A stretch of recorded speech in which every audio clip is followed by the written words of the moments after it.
इस वीडियो में हम विलोपन विधि को सीखेंगे जो कि कक्षा 10 के विद्यार्थियों के लिए बहुत ज़्यादा इम्पोर्टेंट है। तो चलिए स्टार्ट करते हैं इस वीडियो को। तो देखिए डियर स्टूडेंट्स, यहाँ पर हम विलोपन विधि को सीखने के लिए जो हमें ये समीकरण का युग्म दिया है इसका प्रयोग करेंगे, यानी कि इस समीकरण के युग्म को हम विलोपन विधि से हल करेंगे। तो देखिए जैसा कि हमारा नाम से ही पता चल रहा है कौन सी विधि है ये, विलोपन विधि। तो इस विधि में क्या होता है हमारा कि जो हमें दोनों समीकरण दिया गया होता है उनमें जो दोनों चर होते हैं x और y, इनमें से कोई एक चर कट जाता है, यानी कि विलोपित हो जाता है, माइनस हो जाता है। तो देखिए यहाँ पर हम यही करने वाले हैं, यानी कि इस समीकरण के युग्म को हल करने के लिए हम क्या करेंगे, इसमें हम विलोपन विधि सीख रहे हैं। तो इसमें हमारा क्या होगा कि दोनों ही समीकरण में या तो x या फिर y हमारा कटेगा। अब देखिए काटने के लिए हमें क्या देखना होता है कि जो ये दोनों समीकरण है इनमें या तो इस x के गुणांक या फिर y के गुणांक एक जैसे हों, यानी कि बराबर हों। यहाँ पर देखिए पहले समीकरण में हमारा जो x का गुणांक है ये 2 है और दूसरे समीकरण में x का गुणांक कितना है, 3 है। तो क्या ये बराबर है? नहीं है। इसी तरह से y के गुणांक भी बराबर नहीं है। यहाँ पर आप देख सकते हैं दोनों में अलग अलग है। यहाँ पर हम क्या करेंगे, इस वाले समीकरण को समीकरण 1 का नाम दे देंगे और इसको समीकरण 2 का। अब देखिए हमने यहाँ पर देख लिया है कि दोनों ही समीकरण में ना ही तो x और ना ही y के गुणांक बराबर नहीं है। तो हम क्या करेंगे अब कि दोनों ही समीकरण में सबसे पहला काम हम क्या करेंगे कि या तो x के गुणांक को या फिर y के गुणांक को बराबर कर लेंगे दोनों ही समीकरण में। ये आपकी मर्जी है, चाहे आप x के गुणांक को बराबर करो या फिर y के गुणांक को, ये आपके ऊपर डिपेंड करता है। तो देखिए यहाँ पर हम क्या करेंगे कि x के गुणांक को बराबर कर लेंगे। अब देखिए x के गुणांक को कैसे बराबर करेंगे, इसके लिए आप क्या करोगे कि जो ये पहला समीकरण है इस पूरे समीकरण में आप क्या कर देंगे, 3 से गुणा। 3 से गुणा ही क्यों करेंगे, क्योंकि देखिए दूसरा समीकरण जो है इसमें x का गुणांक 3 है।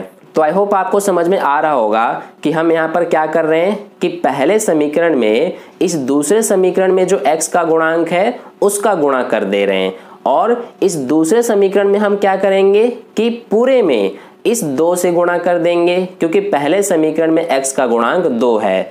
तो यहाँ पर हम सबसे पहले इस पहले समीकरण में किससे गुणा करेंगे, इस 3 से, और दूसरे समीकरण में हम किससे गुणा करेंगे, इस 2 से। यहाँ पर देखिए हमने क्या किया है, क्रॉस कर दिया है। इसमें जो हमारा ये पहला वाला समीकरण में 2 था उसका हमने दूसरे समीकरण में गुणा कर दिया, और जो दूसरे समीकरण में ये 3 था उसका हमने पहले वाले में गुणा कर दिया, यानी कि क्रॉस कर दिया हमने। तो इस तरह से आपको कर लेना है। अब देखिए यहाँ पर हम क्या कर देंगे, 3 का इस पूरे समीकरण में गुणा। तो सबसे पहले 3 का 2x से गुणा करेंगे तो ये हो जाएगा 3 दूना 6x। फिर 3 का y से गुणा करेंगे तो 3y हो जाएगा, बराबर में यहाँ पर देखिए 3 का 5 से गुणा करेंगे तो 15 हो जाएगा। इसी तरह से अब 2 का इस दूसरे समीकरण में पूरे में गुणा कर देंगे। तो सबसे पहले 2 का 3x से गुणा करेंगे तो ये हो जाएगा 6x, प्लस में 2 का 2y से गुणा करेंगे तो 4y, बराबर में 2 का 8 से गुणा करेंगे तो 16 हो जाएगा। तो ये हमने कर दिया। अब देखिए यहाँ पर अब हम क्या करते हैं, यहाँ पर अब आप देख सकते हैं कि जो ये x का गुणांक है दोनों ही समीकरण में वो बराबर हो गए। इसमें भी 6 है x का गुणांक, इसमें भी 6 है, तो ये हमारा बराबर हो गया। अब हमें क्या करना होता है, जैसा कि मैंने आपको पहले ही बताया था कि दोनों ही समीकरण में या तो x या फिर y जो है वो हमारा कट जाता है। तो काटने के लिए हमें ये देखना होता है कि x या फिर y के गुणांक दोनों समीकरण में बराबर हो। तो इनमें हमारा x का गुणांक बराबर है तो इसको हम यहाँ पर काटेंगे। अब काटने के लिए हमारा क्या कंडीशन होता है कि एक प्लस में हो और एक माइनस में हो, लेकिन यहाँ पर दोनों प्लस में है। तो अब हम क्या करेंगे कि इस तरह से लाइन खींचेंगे और इन सब के निशान चेंज कर देंगे, यानी कि घटा देंगे। तो देखिए ये प्लस का 6x है तो माइनस हो जाएगा, तो ये हमने किया, और ये प्लस का 4y है तो ये भी माइनस हो जाएगा, और ये प्लस में 16 है तो ये भी माइनस हो जाएगा। तो इस तरह से आपको कर लेना है।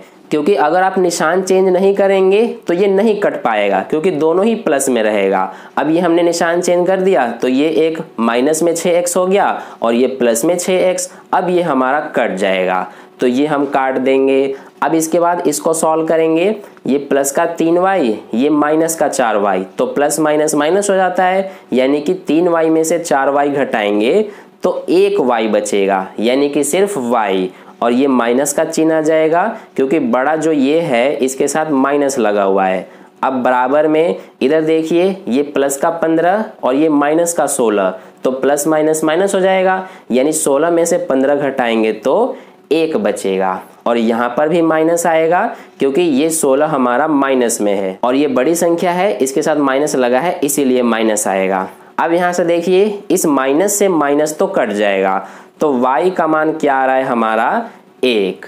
तो इस तरह से हमने y का मान निकाल लिया। अब हमें क्या निकालना है, x का मान। तो देखिए x का मान निकालने के लिए हम क्या करेंगे कि जो ये हमारा y का मान 1 आया है, इसको हम समीकरण नंबर 1 में रख देंगे। ठीक है, ध्यान दीजिए, यहाँ पर हम समीकरण 1 में भी रख सकते हैं और समीकरण 2 में भी रख सकते हैं, ये हमारी मर्जी है। तो यहाँ पर मैं समीकरण 1 में रखूंगा इस y का मान।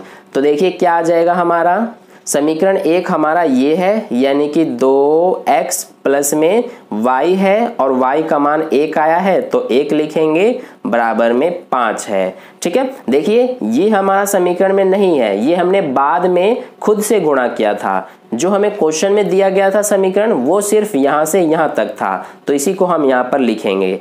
अब यहाँ पर देखिए 2x बराबर में क्या हो जाएगा, ये प्लस का 1 इधर जाके माइनस हो जाएगा, तो 5 में से 1 माइनस करेंगे तो 4 बचेगा।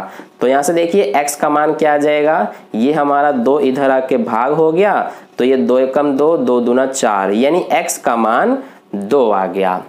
तो यहाँ पर आपने देखा हमने x और y का मान निकाल लिया। यहाँ पर हमारा x का मान 2 और y का मान 1 आ गया, तो यही हमारा हल हो गया।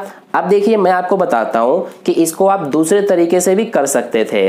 जो ये हमारा समीकरण का युग्म दिया है, इसी को हम अब एक दूसरे तरीके से भी हल कर सकते हैं। यहाँ पर हमने किस तरह से हल किया है कि जो दोनों समीकरण में x के गुणांक है उसको हमने बराबर करके और इस समीकरण के युग्म को हल किया। आप चाहें तो दोनों ही समीकरण में y के गुणांक को बराबर करके भी हल कर सकते हैं। देखिए कैसे, मैं यहाँ पर आपको समझा रहा हूँ। जैसे ये देखिए, पहले समीकरण में जो y का गुणांक है वो कुछ भी नहीं है तो 1 मान लेंगे, और दूसरे समीकरण में y का गुणांक कितना है, 2। तो आप क्या करेंगे कि दोनों ही समीकरण में y के गुणांक को बराबर करके और हल कर सकते हैं। इस तरह से भी कर सकते हैं, इसमें हमने x के गुणांक को बराबर करके हल किया है, और आप y के गुणांक को बराबर करके भी हल कर सकते हैं। देखिए कैसे करेंगे। सबसे पहले यहाँ पहले समीकरण में हमारा जो y का गुणांक है वो 1 है, तो हम क्या करेंगे कि इस पूरे समीकरण में, यानी कि पहले वाले इस पूरे समीकरण में हम 2 से गुणा कर देंगे। तो देखिए 2x में 2 से गुणा करेंगे तो 4x हो जाएगा, प्लस में इस y का 2 से गुणा करेंगे तो 2y हो जाएगा, बराबर में इस 5 का 2 से करेंगे गुणा तो 10 हो जाएगा। और जो ये दूसरा समीकरण है, इस पूरे को हम इसके नीचे एज इट इज लिख देंगे, यानी कि वैसे का वैसा ही लिख देंगे।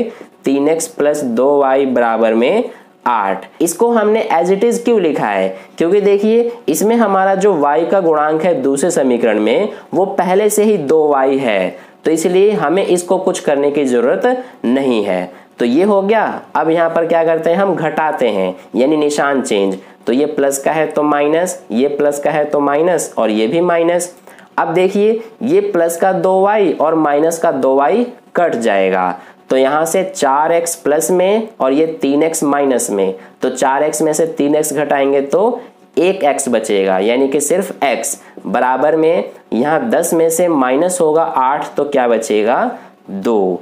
तो यहाँ पर आप देख सकते हैं x का मान हमारा 2 आ गया, और इस तरह से हमने किया था तो भी हमारा x का मान 2 ही आया था। ठीक है, अब ये x का मान आ गया। अब आप यहाँ से y का मान भी निकाल सकते हैं। कैसे, इसके लिए आप x का मान जो 2 आया है उसको समीकरण नंबर 1 या 2 किसी में भी रख सकते हैं। देखिए इस बार मैं आपको समीकरण 2 में रख के दिखाता हूं। तो यहाँ पर हम लिख लेते हैं समीकरण 2 में रखने पर। तो देखिए समीकरण 2 हमारा ये है, यानी कि 3x प्लस में 2y बराबर में 8। तो ये हमारा 3 का 3 आ गया, x का मान हमारा 2 आया है तो इसकी जगह पे 2 लिखेंगे, प्लस में 2y बराबर 8। तो ये 3 दूना 6 हो गया, यानी कि प्लस का 6 इधर जाके माइनस हो जाएगा। तो जब यहाँ पर हम 8 में से 6 माइनस करेंगे तो 2 बचेगा और इधर भी हमारा 2y बचा। तो y का मान क्या आ जाएगा, ये 2 इधर आके भाग में, तो ये हमारा कट जाएगा तो 1 बचा, यानी y का मान 1 आ गया। तो यहाँ पर भी हमारा y का मान 1 ही आया था। तो इस तरह से हमारा विलोपन विधि से किसी भी समीकरण के युग्म को हल किया जाता है। तो आई होप आपको विलोपन विधि बहुत अच्छे से समझ में आ गया है। अगर आपको वीडियो अच्छा लगा है तो लाइक कर देना और अपने दोस्तों के साथ जरूर शेयर करना, ताकि उन्हें भी विलोपन विधि बहुत अच्छे से समझ में आ जाए। तो मिलते हैं अगली वीडियो में, धन्यवाद।